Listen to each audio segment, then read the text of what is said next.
Hey, good evening. Andy Secor here from Make Shots Basketball Training. I've been fortunate to attend a lot of team practices, almost a dozen here in this 2-week stretch. And, it's just really humbling, to be honest with you, to think that coaches think enough of our business to invite me in to do some shooting work with their players, because I know, being a varsity coach for a long time, how precious that time is. So I'm just super thankful and grateful for that time. As I've shared with teams that I've stopped in to work with, my support of them during the season doesn't end when I leave that session. As part of a thank you just to their coaches and for their program for having me in, they can access several supports from me over the course of the year that normally people pay hundreds of dollars for, and they're free to them. So I'm just gonna highlight two of those in a quick video here today. First, one of them is if they get in a stretch during the season where they're just not shooting their best and they feel like they need some feedback or some advice on how to get out of a rut or a tough spell. A lot of times kids send me their huddle password, or they send me some certain clips.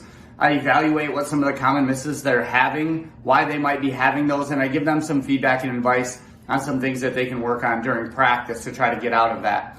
The other one is a shot analysis and the beginning of a development of an individualized shooting plan. So I just ask players while they're shooting around during practice to send me 3 to 4 specific video clips so I can do some evaluation and analysis, and then also start to develop that individualized shooting plan. So tomorrow, I'll be taking my second trip out to work with the Portland Varsity Girls Basketball Program. Very successful, great culture, very talented players over there in Portland.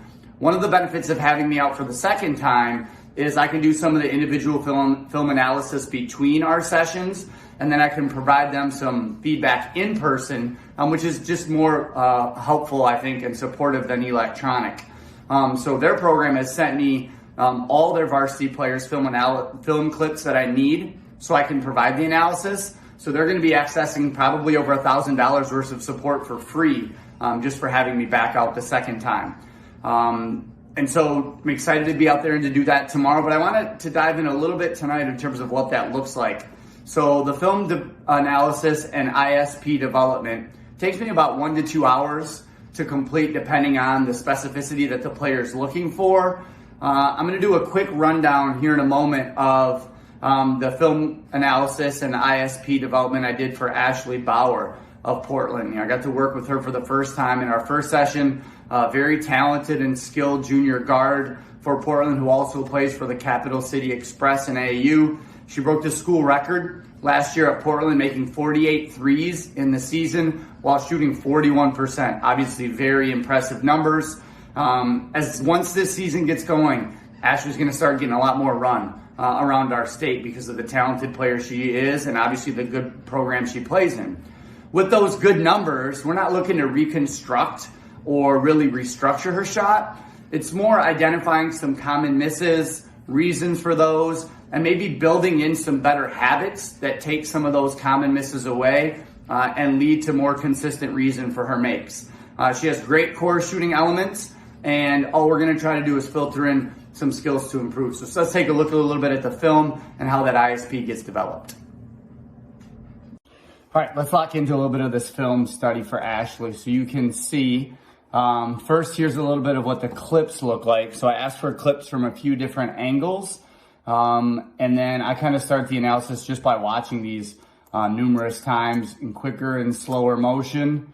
So we'll just watch Ashley shot a few times, and then we'll talk a little bit about what I noticed. We'll talk about what I give the player, how the player can access that, and kind of what it looks like from their end. So again, even being able to slow this down a little bit and being able to watch it kind of in a slower motion. And then we'll kind of talk about what Ashley gets, what I can see, and then how that's developed. And we'll give that to her from a few different angles based on the feedback. So here you can see, here's the film notes section. So she sent me a left side 3, a front 3, a right side 3. So this is a little bit of what Ashley would get and walk through as she's going. So, some of the feedback says at the 1 second mark, stop. The pocket is really centered, not too far left or right. Number 1, good job loading the wrist and not getting hand on top of the ball. 1 second to 2 second mark, you can see the ball move slightly first. Great for power, knee and elbow lift together. So just focus on that component a little bit. So we know to ensure power and upper body and lower body connection, that ball needs to move slightly first. So once Ashley pockets it right there, we can see how the ball moves before her body moves up. So right there. So that ball gets to her chin before her knees really start to lift. So then the elbow is swinging but not lifting. And now once the ball is right there, now the elbow and knee can lift together at the same time. So elbow and knee together. So that's a good part of a power move for her, which really allows her to shoot the ball with range.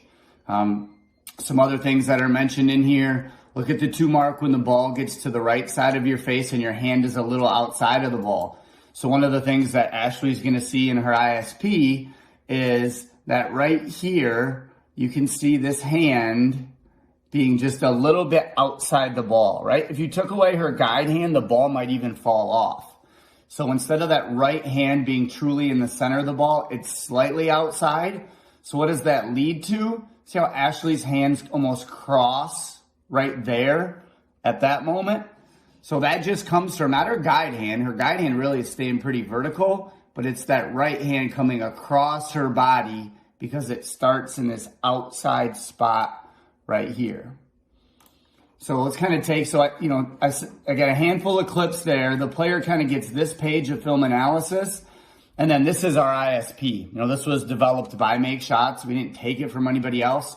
It basically summarizes, this is a 15 concepts that we think are important to become a good shooter. And then it gives Ashley 3 skills to focus, and 2 skills in this instance to focus on.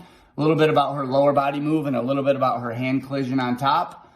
And then in the next part, it gives her, why does her shot go in? Why is she setting records at Portland? Why is she shooting 41% from 3? So it's not just about identifying common misses, but it's about identifying why it goes in. You've heard me say a lot of times, too often players go right to, when they're not making shots, what do I need to change? When more than anything else, sometimes they just need to think about, what do I need to go back to doing well? And then on the bottom of their ISP, here's the drills that Ashley should do. So some form shooting drills, some layered fundamentals, and then some competitive shooting drills. So it's going to be cool to take this page, give Ashley a hard copy tomorrow when I get to see her and her other teammates. That's just a little bit of look for, in terms of what people can access, supports people can access from me as I come to work with their team and their program. So, if you're considering having me out for a team practice, this is another support that not only impacts the coach, but their ability to support their players as shooters. And also your individual players as they look to grow in the off season. Just a little bit more about what Make Shots does with team practices.